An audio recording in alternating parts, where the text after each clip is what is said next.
How's it going, everybody? Bryan Alvarez here on Wrestling Observer Live. We are here every day, Monday through Friday, noon Pacific, 3 Eastern, Sunday, 3 Pacific, 6 Eastern, Saturday mornings with Jim Valley, 10 a.m. Pacific, 1 Eastern, Sundays with Andrew Zarian. And it's Wednesday here on the show. You know what that means? We got a lot to talk about today. Not just on this show, but on After Dark Radio as well, coming up at 2 Pacific, 5 Eastern. Also free on Sports Byline, as well as our YouTube channel and Twitch. You'll be able to follow along live. And if you're a subscriber, you'll get a bonus 30 minutes. We'll talk about the guests later on. But we got a lot of wrestling news to talk about here today, including last night's NXT. Turns out old Corey Graves was not on NXT. He also did not call the speed match, which took place today. There's a new number one contenders tournament. He's vanished. So we're going to talk more about this after the break here. And everything that went down on NXT last night, because there was plenty that went down. And, of course, tonight is also AEW Dynamite. And not just any Dynamite. It is Maximum Carnage. Sounds like something Vince would have come up with. Got a bunch of matches announced for the show, including the women's Casino Gauntlet.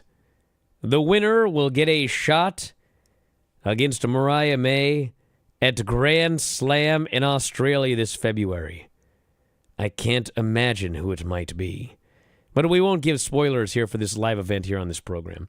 Of course, we also got the SmackDown show coming up Friday, Raw this coming Monday, and plenty of other news as well, including more on how Raw did on Netflix. So a lot to get into here today. If you want to text us, we're going to have time. 425-780-7566. F4WOnline at gmail.com. F4W Online, Threads, Instagram, and Cameo at Bryan Alvarez, X, and Blue Sky. Back in a moment with more Observer Live.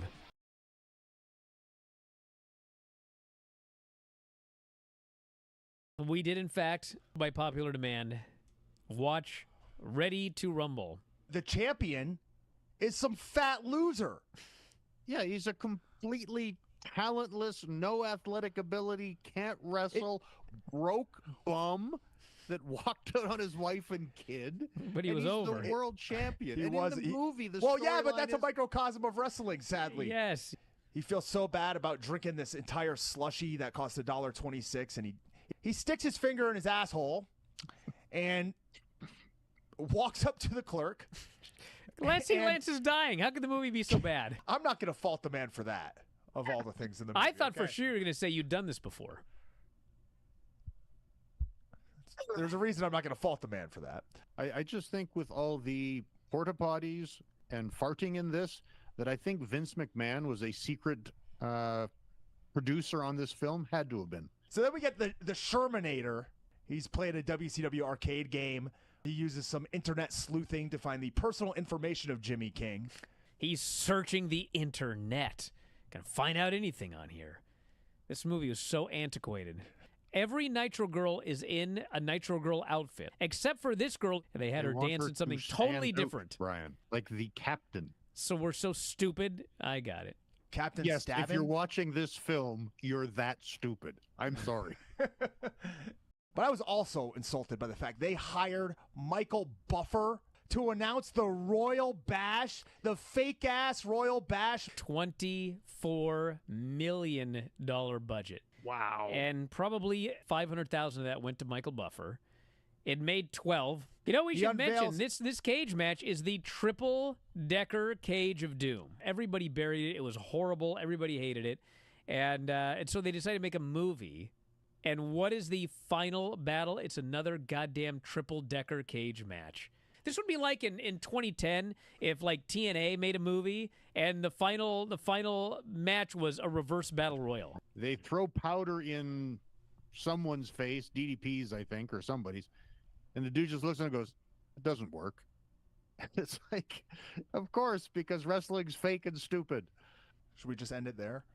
What a soundbite. There has never been a movie I have watched in my entire life which has made me hate myself more. Wow. I'm ashamed that I'm even in the place at 41 years old where I would end up reviewing this movie for money. I would have thought I would have made it out of here by now. You know what I mean? I'm done.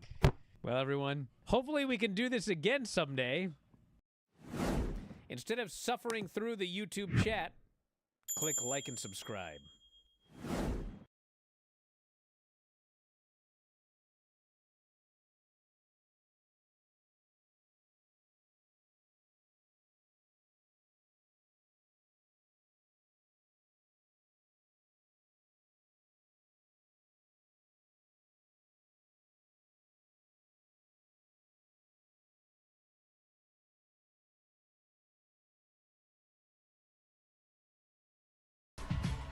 Back in the show, Bryan Alvarez here, Wrestling Observer Live.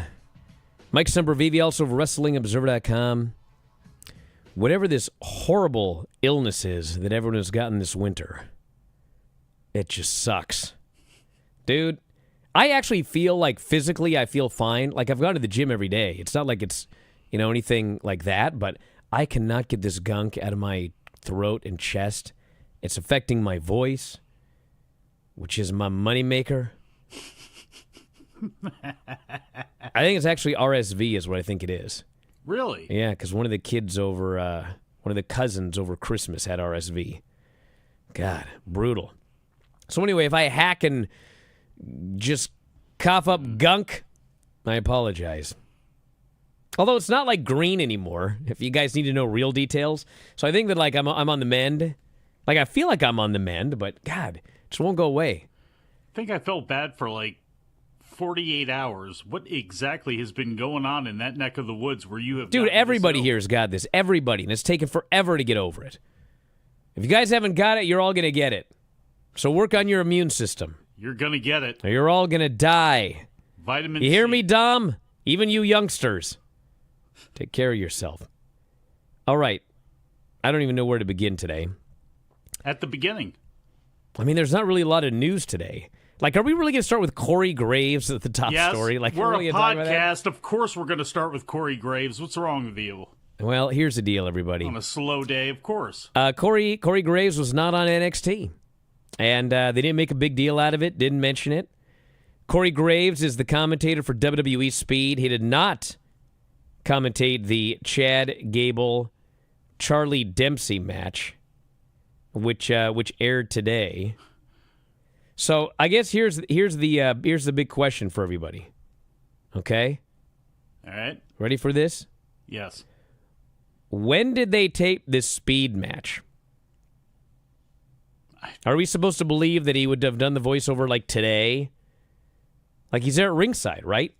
Well, I mean... Don't they let's always go to- tape Speed like before Raw or SmackDown or I will whatever? go to Cage Match and find out when they Yeah, did find this out particular when they episode. taped the Charlie Dempsey Chad Gable match. Which, by the way, those are 3-minute matches, right? They're I'd 3-minute like to matches. I'd like to see that for longer than 3 minutes, that's for sure. Dude, hey, listen, me and Tom review WWE Speed. Mm-hmm. I love it because, number one, they're like the matches are quick. Like by the time the whole tournament's over, you can watch the whole tournament in like 15 minutes. But they're quick, boom, boom, boom. You know, you have stories you can tell with 3-minute matches. I like it. I like WWE Speed. And it was doesn't intrude into the main roster. Taped on, I guess that would be Friday. Was that January Friday? 10th? At the Portland Moda Okay, Center. so it was taped at SmackDown. Okay. Blake Howard did the announcing. Okay. So we're supposed to believe either that A, he pretty much decided he was done Friday, and no-showed his speed commitment, or he was supposed to tape it like yesterday, the voiceover, but I don't think they do that. I think he's there, right? Or Go ahead. because he's no longer on SmackDown, he's on NXT, he wouldn't have been doing the voiceover anyway, because he wouldn't. Why would they fly him all the way to SmackDown every week to do speed? Maybe he's just not the announcer anymore. But anyway, here's the point, everybody. Here's the point. Yes, there are people within WWE that believe that this is a shoot, okay? His brother Sam Adonis claimed on Twitter that this was a shoot. Maybe it is, okay? Maybe it is. But I can tell you this. You're telling me that this guy got moved to NXT last Tuesday, immediately did the boo-boo face, made it abundantly clear he did not want to be there, either no-showed SmackDown or did not. We actually don't know if he was ever going to do speed anyway. Put out an angry tweet on Monday, which was he was not told to delete. The company didn't tell him to get rid of it. Said that he would have something to say and that we should tune into NXT, and then no-showed NXT, just flew home. You're telling me that this guy did all of that and he's still employed. That's what you're telling me. Okay? Maybe that's the case. Maybe he was told to go home. Maybe that's the case. Okay? But in a lot of these situations, I like to look at Occam's razor. What is the most likely, what is the simplest explanation for all of this? And given that they don't let you do this stuff on Twitter, if you do, they require you to pull it. If you no-show your job, act like you hate it there, I mean, they're going to get rid of you. I mean, I will give you my prediction here on the air, okay? I'm going to give you my prediction here on the air. All right. Okay.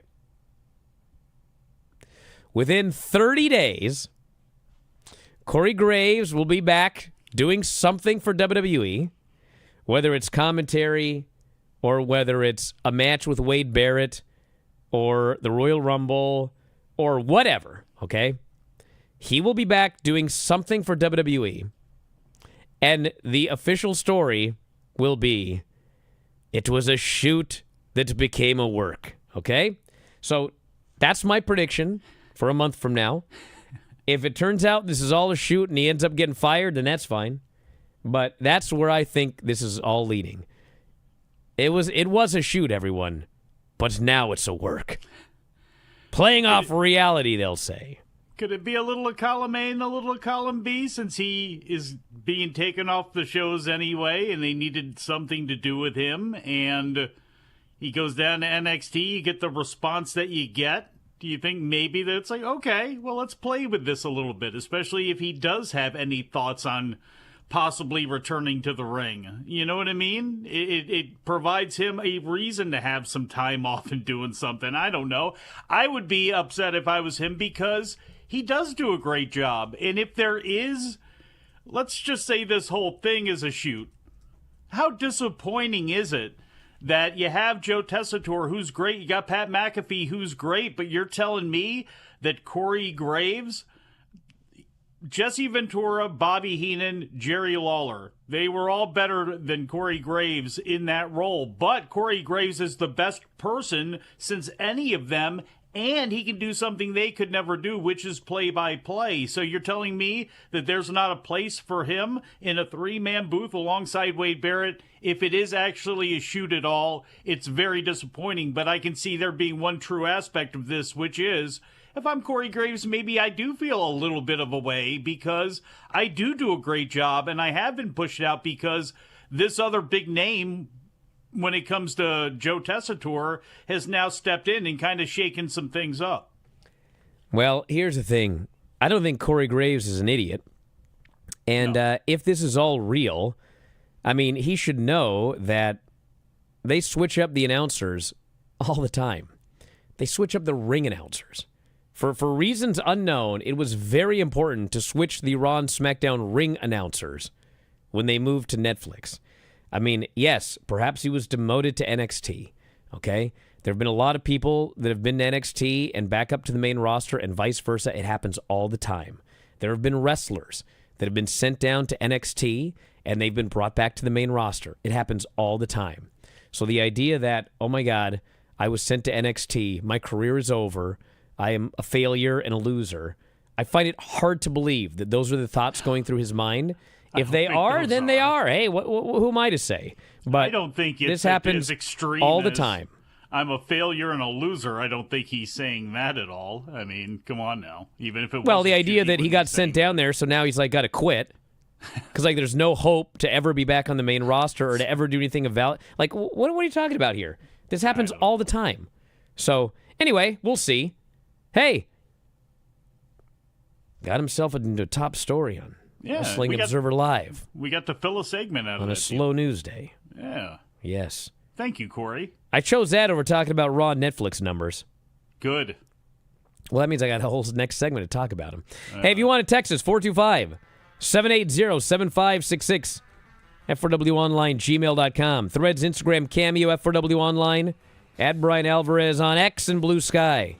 Also, talk about our guest on After Dark after the break. Observer Live.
No fish can swim this far upshore.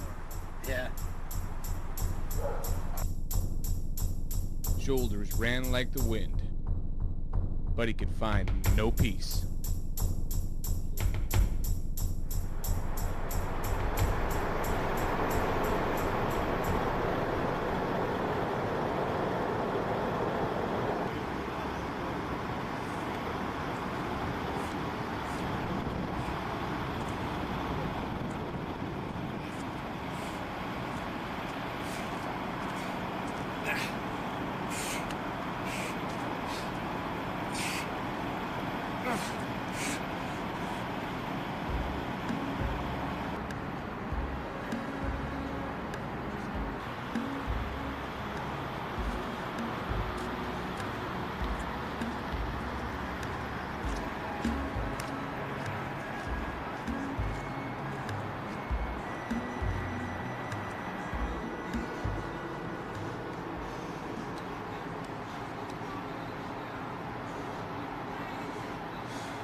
Back on the show, Bryan Alvarez here, Wrestling Observer Live. Mike Sempervive, also of WrestlingObserver.com. So, today on After Dark Radio, 2 Pacific, 5 Eastern. That's in just over an hour and a half. Here on Sports Byline and YouTube and Twitch. However you're watching or listening to this show, you can watch After Dark free. 2 Pacific, 5 Eastern. Steve Stockton is going to be our guest. And the topic is people who have vanished in national parks. Vanished out of thin air.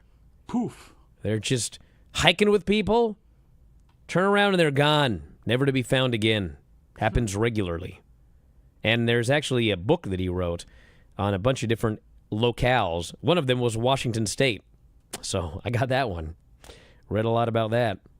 Don't get in the woods, everybody. There's nothing good that happens there, I've learned. So anyway, Steve Stockton's going to be on After Dark Radio this afternoon, 2 Pacific, 5 Eastern. And hopefully we can stay connected to Byline. But if you listen on Byline and it just dies like it did last week, you can head over to the YouTube page, f4wonline.com/YouTube, and the show will continue airing there. And if you're a subscriber, we're going to do an extra 30 minutes with the guest after the show ends. So if you're not a subscriber, you'll get the 1-hour show. If you are a subscriber, you'll get the 1-hour show commercial-free and an extra 30 minutes. So sign up today, WrestlingObserver.com, or you can get only the podcast at f4wonline.com/YouTube, f4wonline.com/Apple for Apple Podcasts, f4wonline.com/Spotify. And Apple, YouTube, and Spotify are only $9.99 per month.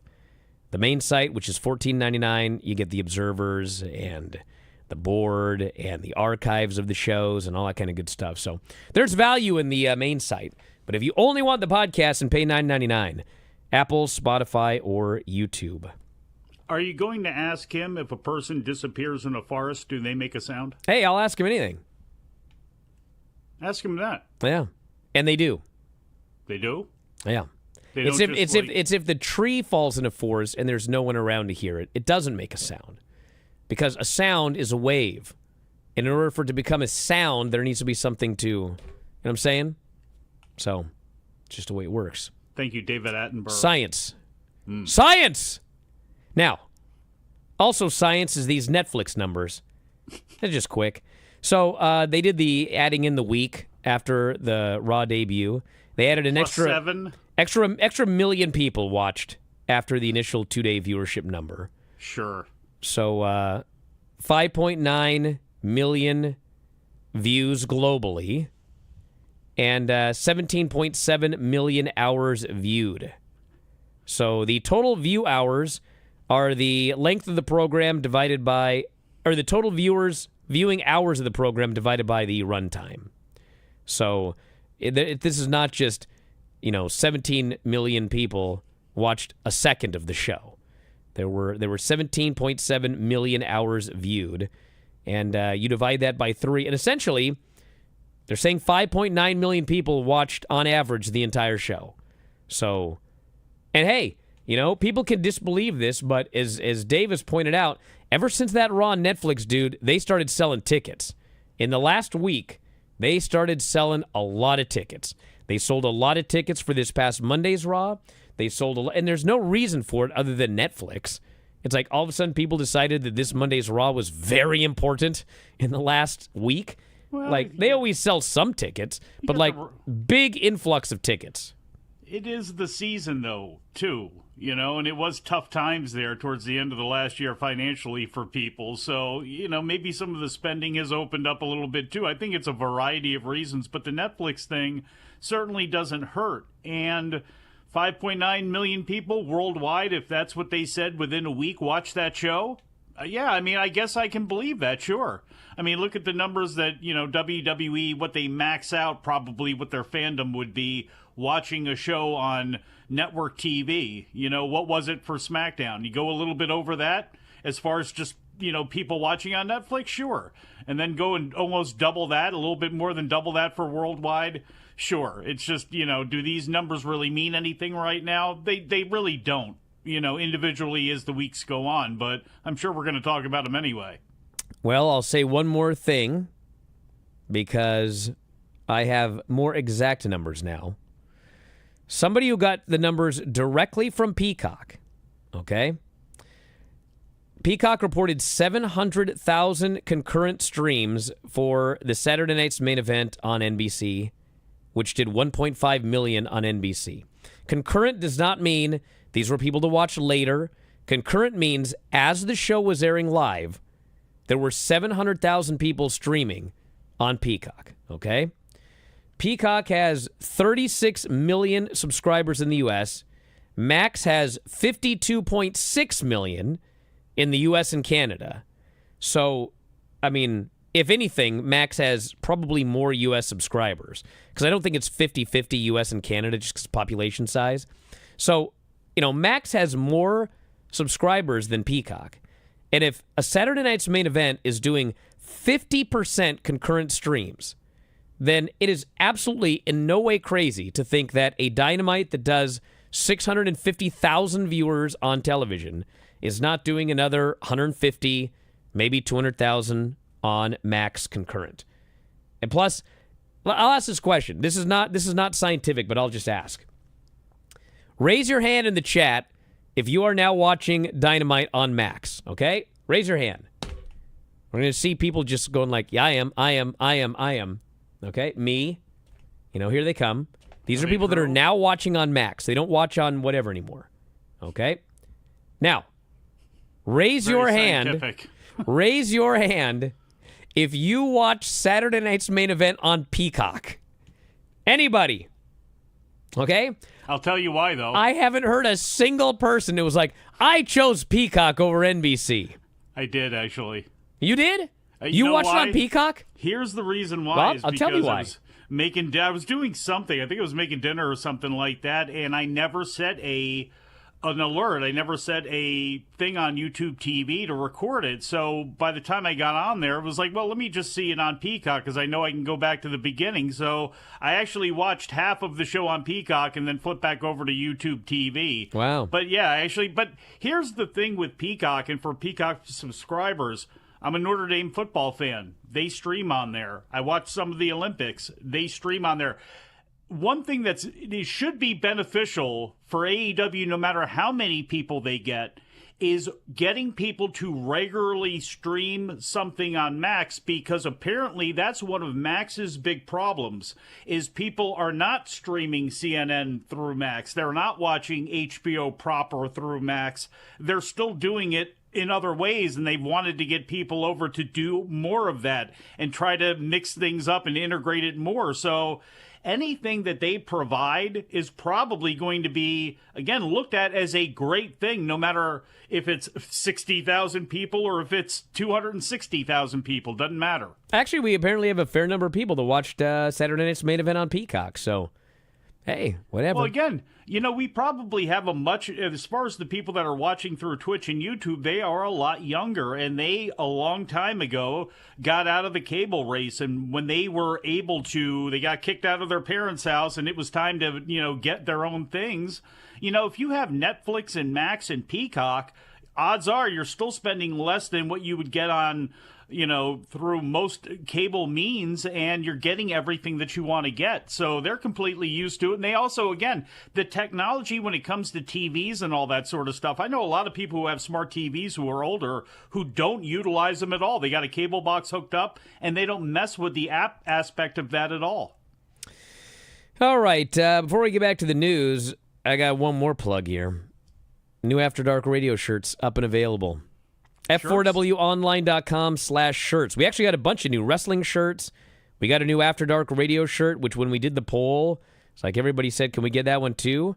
And so, in fact, we've got that one for you. So if you want an After Dark radio shirt or any of our other shirts, you can head to F4Wonline.com/shirts.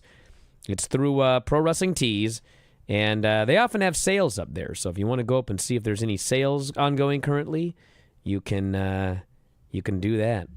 There's Pot Pie loves it. All Chop No Pork, Santa Craig, which I don't know why I like that one so much. I don't know if anyone's bought it, but it's funny. And the new After Dark radio shirt.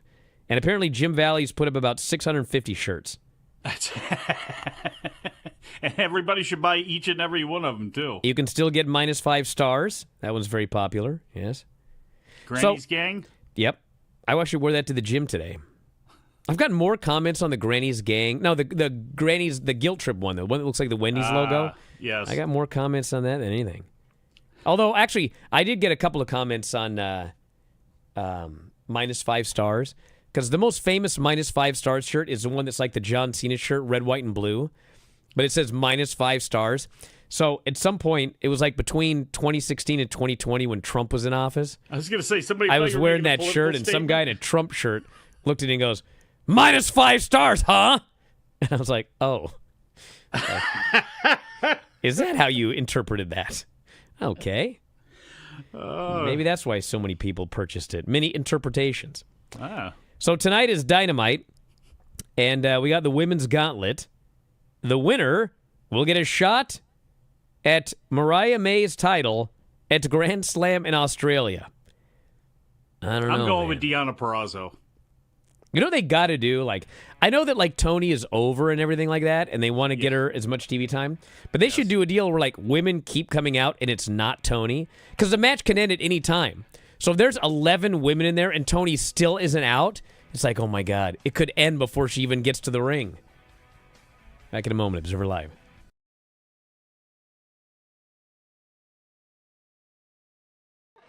Because you, I've always known from day one, you are world championship caliber.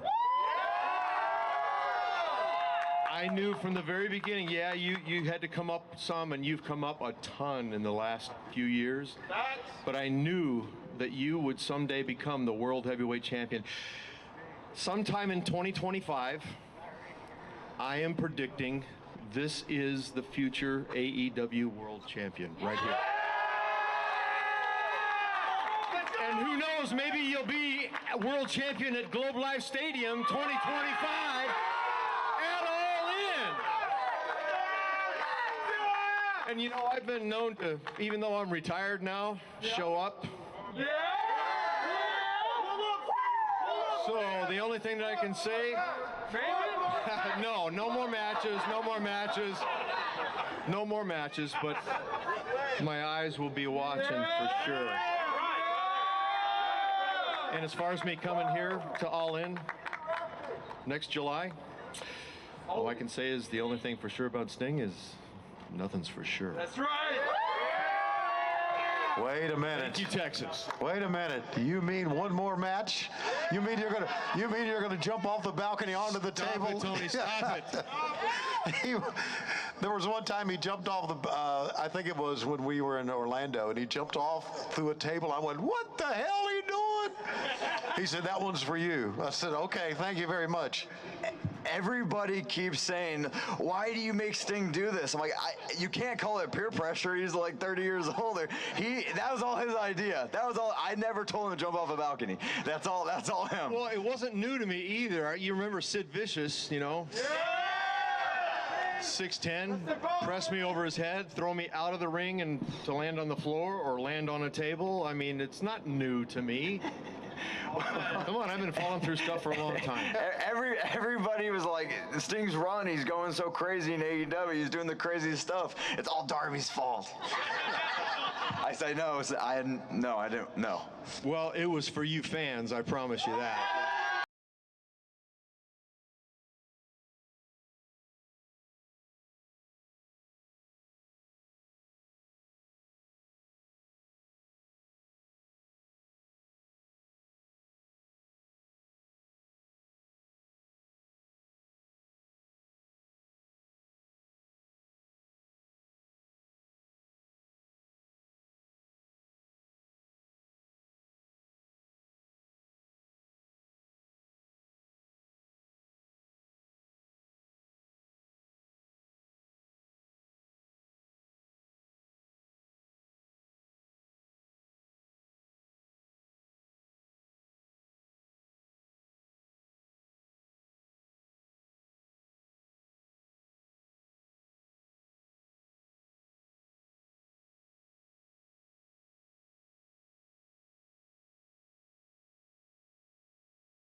God, if it's not one thing, it's another.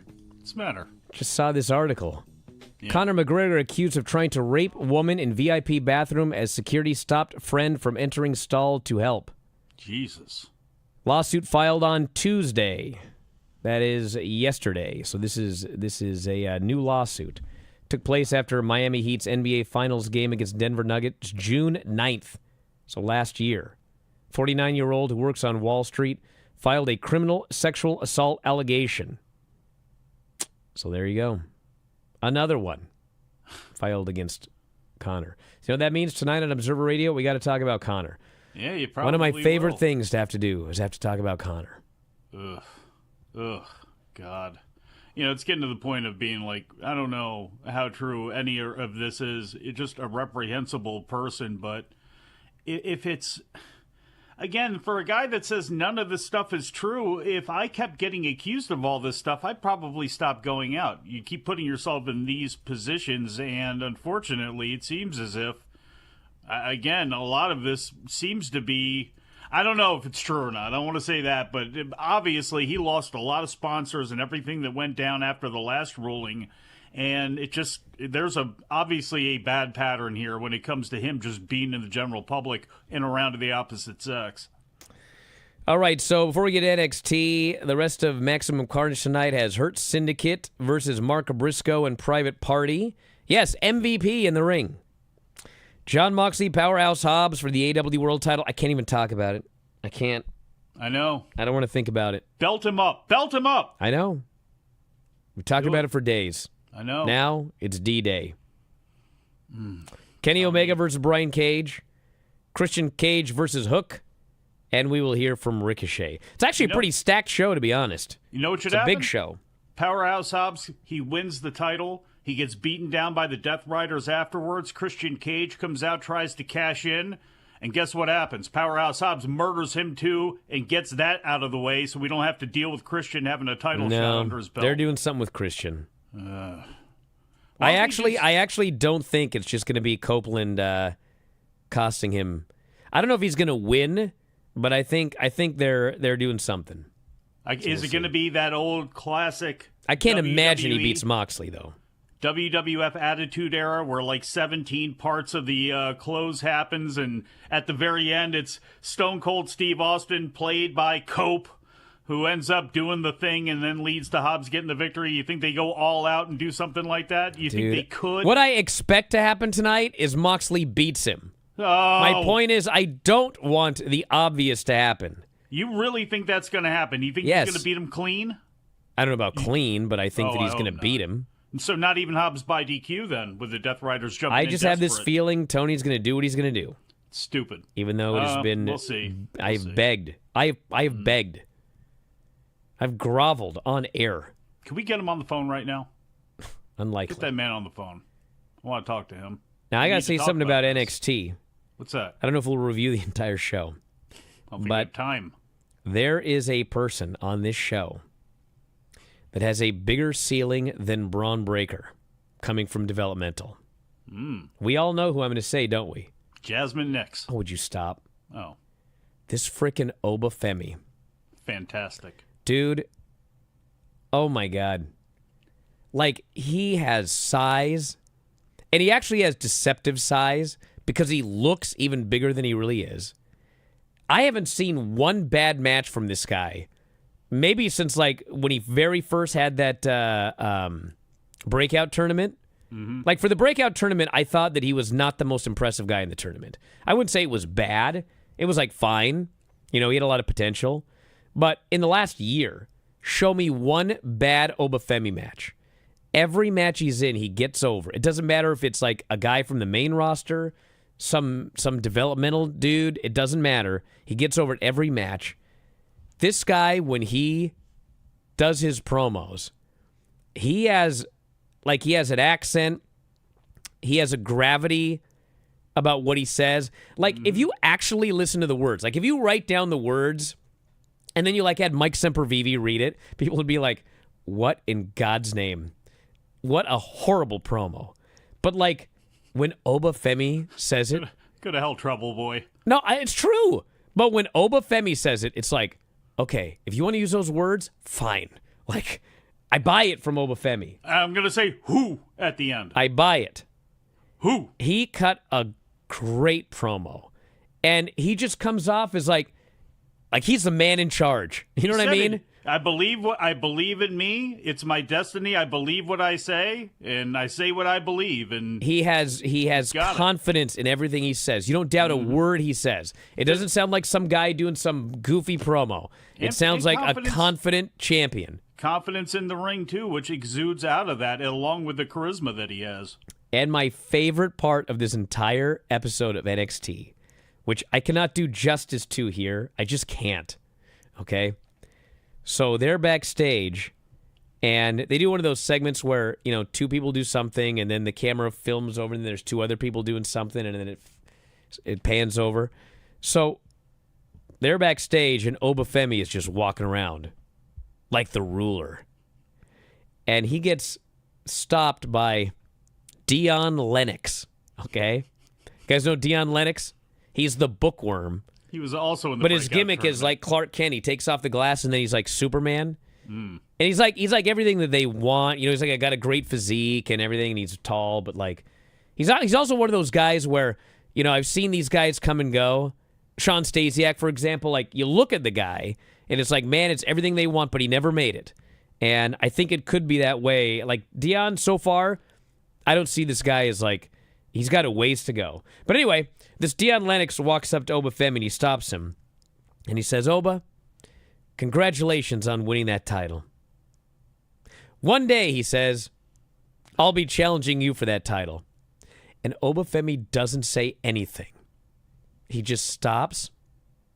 He looks at this bookworm and like his eyes a little bit like wide. And then he keeps walking. Like, that was the most preposterous thing that's ever happened to me on this show. I watched that over and over. I can't even do like what he did. He has this face that's like he's just astonished that this guy, like, he can't even believe what he just heard. But he doesn't overdo it. He doesn't do like the big eye roll or everything. It's just enough for you to realize there is absolutely no chance you will ever challenge me for this title. And if you do, I will kill you. And he walks off. I died. This guy is the greatest. Do you understand? This Obafemi is the greatest. Like, I don't know, man.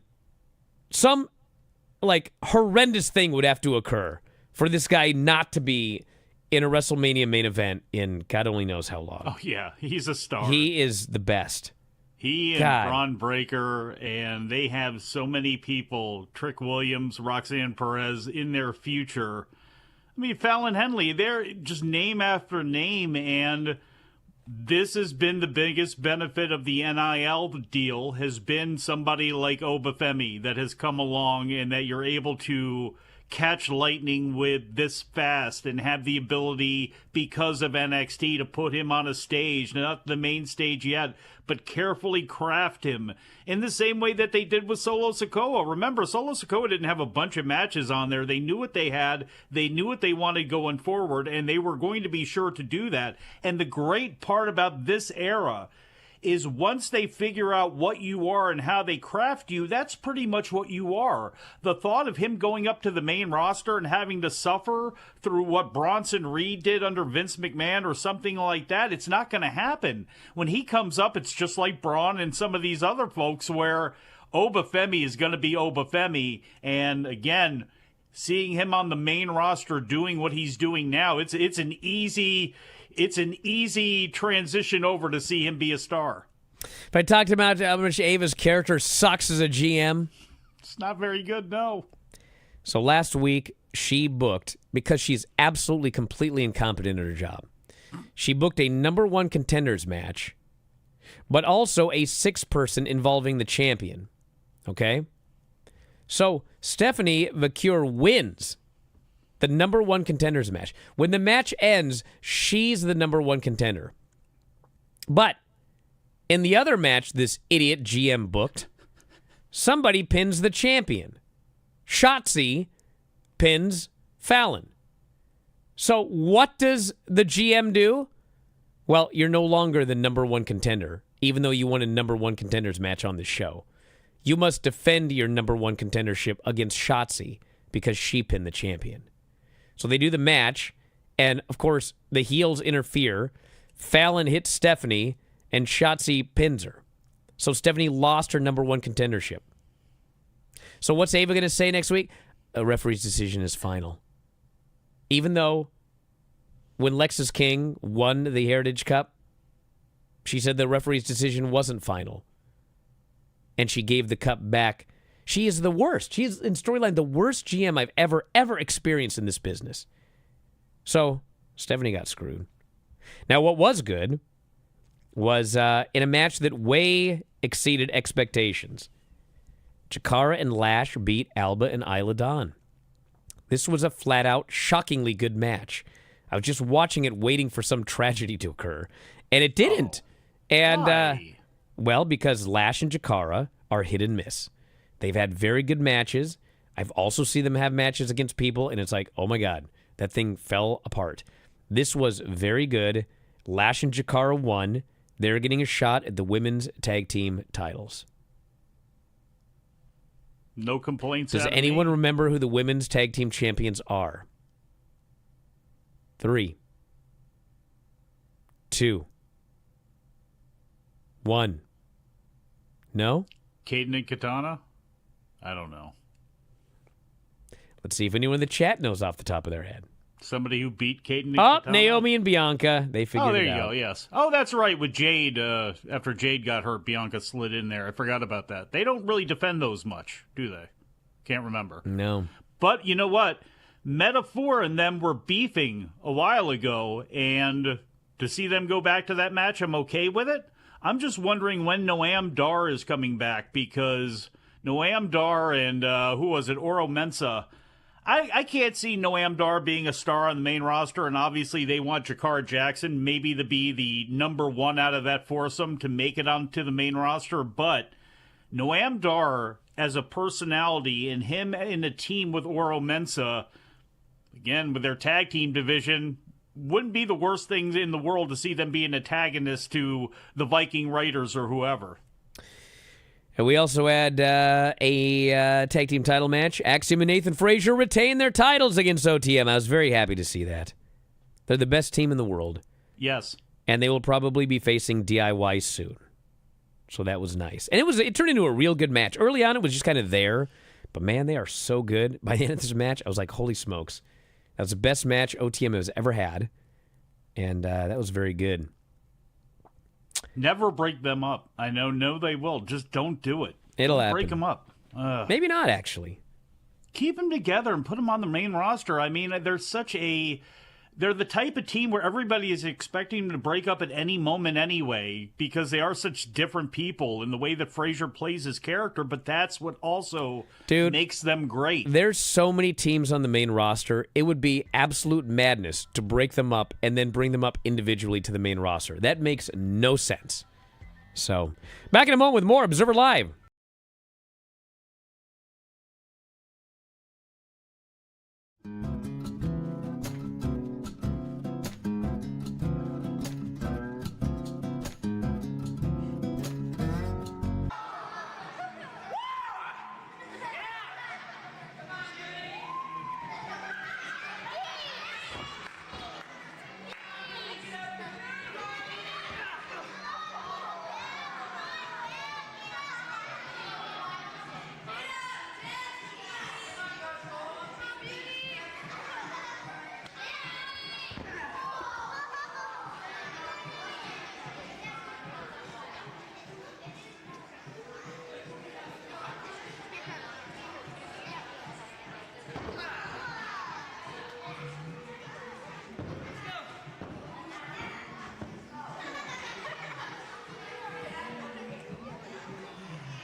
Back in the show, Bryan Alvarez here, Wrestling Observer Live. Mike Sempervive, also of WrestlingObserver.com. Don't forget, 2 o'clock Pacific, 5 Eastern. Steve Stockson's on After Dark Radio. We're going to talk about people who vanish into thin air, sometimes even thick air, in the mountains and the national forests. There was some thick air here the other day. It was weird. I don't like that thick air. Humid? Yes, but it'll be 2 Pacific, 5 Eastern. Sports Byline USA. You can listen through TuneIn Radio, obviously. However you're listening to this now, because you're listening to Sports Byline, you'll be able to listen to After Dark Radio as well. 2 Pacific, 5 Eastern today, so don't miss it. And one other quick thing. If you're going to WrestleMania, who's going to WrestleMania? Anybody? Huh? WrestleMania? Well, no. Dave and I are going, and we're going to be doing a live Q&A at the Palms. A very, very nice building. So if you'd like to go to the Q&A, if you want to add that to your calendar, we're doing a meet and greet and a Q&A. You can go to f4wonline.com/Vegas. That is f4wonline.com/Vegas. We also have tickets for a lot of other things, including a watch party. You want to watch wrestling with Dave? Well, you can. We're doing 2 nights of it, and also 2 after parties. What's an after party? We all show up together, and there's a whole bunch of alcohol and food, and we drink and eat. There's going to be 2 of those as well. Those will be after WrestleMania. So anyway, if you want to join us for all of that, or any of that, you can buy tickets for things individually or all together. f4wonline.com/Vegas. Go buy your tickets right now. You don't want to miss it. And that's it, everybody. We'll see you in an hour for After Dark Radio. Thanks, Mike, as always, callers and listeners, everybody in the studio. We'll talk to you next time, Wrestling Observer Live.